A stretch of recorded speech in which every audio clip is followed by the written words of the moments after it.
.49 in Trinidad and Tobago. Well, we're going to have an introduction of this segment with the difference, because we are joined on set by 3 members of the RBC Young Leaders Group from the Manzan Secondary School with their 2015-2016 project entitled Me, You, We Are a Shared Vision for a Better Society. So take it away. At Manzan we say, learn now, benefit a lifetime. So we need you. And you. And you. To join with us and work this thing to be a success. We surely cannot rest. This is We Think. Join with us. I am Shakila Smai. I'm Laquan Perry. And I am Jasmine Phillips. And I'm Fazir Mohammed, wondering what am I doing here if they could do all of this by themselves. And this is one of the reasons why. Just remember, these young people, together with their teacher in the background, probably looking a little nervous, come all the way from Manzanilla to come with us this morning, early in the morning. And how would you feel if they were shunted aside to accommodate somebody, whether it's a prominent person or a minister or whatever, who cancelled at the last minute?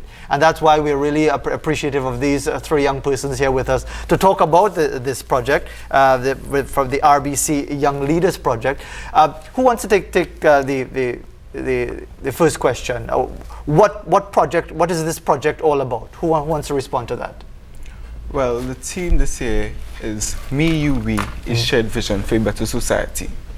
At Manzan Secondary School, we have welcomed this theme since it aptly speaks of eradicating me being individualism, you as in yourself, and we promoting collectivism, where everyone gets on board to help youths develop a strong sense of self.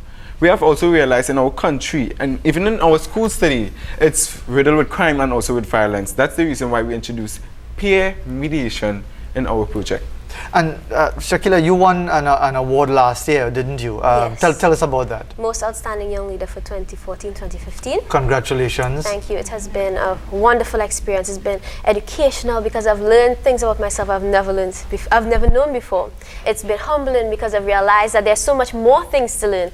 And it was so inspirational because it gave me a chance to make a difference in our generation. And I flew out of the country for the first time. I went to Canada to celebrate We Day with other inspirational leaders. And that was very exciting for me.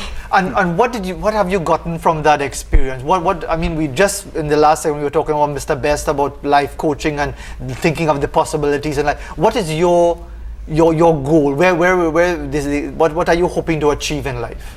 Well, career-wise, I want to be a psychologist, but I love motivational speaking, and being a young leader helps me with public speaking because I'm not as nervous as I would have been if I had not been a young leader, because it helps you to explore your horizons and to reach out into the world. Jasmine, tell us about your involvement in this young leaders program. Tell us a bit about yourself and your involvement in this particular event. Well, I am a young leader, an RBC young leader. I am a debater and a peer mediator. So I'm very much involved in everything. We have a debate team that competes in the same theme, Me, You, We, a shared vision for a better society. And we also have peer mediation that deals with conflict resolution and really helps us to minimize or neutralize the violence on these school grounds. Is it a difficult thing being a peer mediator? Because we hear so many negatives about the school environment, especially about secondary schools, government secondary schools. What has that role been? Has it been a challenging role? You almost get beat up anytime or anything like that? Well, what has it been like being a peer mediator? At times, it will be difficult because, it have ignorant people out here. But the penalty we have is that if you disagree, well, then we will have to take it to the principal. That's the only person who can deal with it. It has been challenging, not in the way as like getting almost beaten up or something like that. It's the fact that to be a peer mediator, you have to be unbiased. You have to be a very trustworthy person because most things are confidential. They don't want to take it further. It's trivial matters we deal with. And so just getting the 2 parties to settle down sometimes and state the problems clearly, sometimes that could be a challenge in itself. And so I was asking you the question as well, Jasmine, and the 2 of them jump in with the answers already. So maybe you need some peer mediation with the 2 of them. But I mean, for you, has it been challenging? Has it been depressing? Has it been rewarding? What has the experience been like? I'd say it's been rewarding because I was bullied at one point in time, believe it or not. I had a lot of negative. I didn't look at myself in a positive light, and I didn't feel like I could get over it. So in order to mediate or counsel somebody and let them know that they could get through this, that's the best experience and all I could ask for, really. And look on, and when we talk about the schools involvement with these various RBC Young Leader programs, I'm looking at some of the history of it. You've placed second, you've placed third, you've placed fourth in previous years. It suggests that the school is doing something good as far as the RBC Young Leaders program. Because people look at us as a bush school, as they call it. Yeah. They don't expect way out there, much from us. Country school and that sort of thing. And as also we have our most outstanding young leader today with us, Shakila. So we have proven time after time that we could hold our own, and we are more than just a bush school. And I mean, and when you hear that, I mean, you say country bookie come to town, or you come to Port of Spain, and all that. Do you get especially Luqman, do you get upset? Well, let me ask Shakila about this one.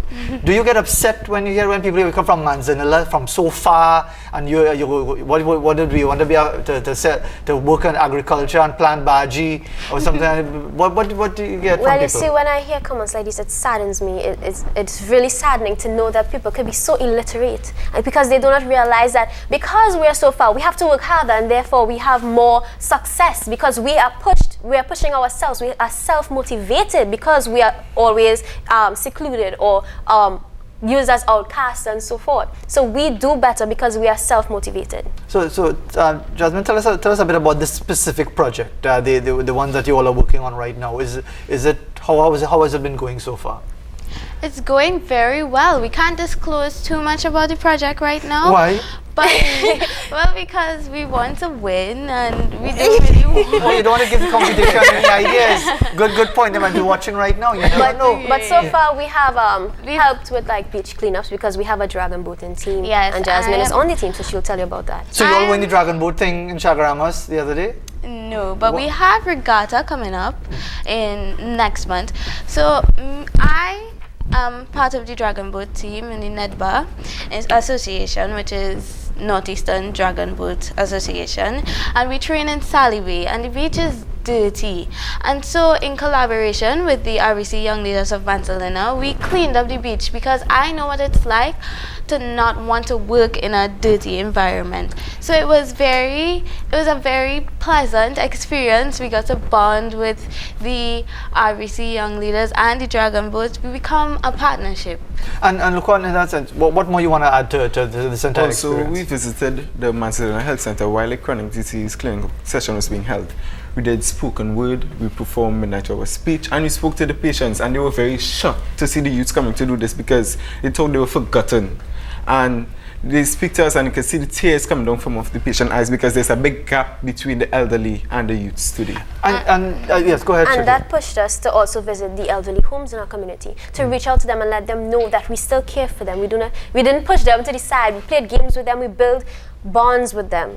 And we also visited the children's home because we have a special place in our heart for the kids. We bonded with them, we got to know them a little better. And then we even went on to the primary schools in our community because we are children. We want them to feel a connection with us. We want them to see that there are things you can do to make a difference. Does this sound like the best rehearsed or best prepared trio that we've ever had on this show? I mean, they have all the answers before I even ask the questions, which is good because I think it's encouraging in that sense. And I know your teacher will be looking on with pride as you're telling us about the story. But Luqman, when you talk about being a young person with all the negatives associated with young males especially, lack of focus, violence, gangs, and all these sorts of things, how does being involved in the RBC Young Leaders program help you to cope with these other challenges? Well, in the Young Leaders, it helps you with leadership skills. So it helps you to be a leader, to know your part in life, to know who you are in life.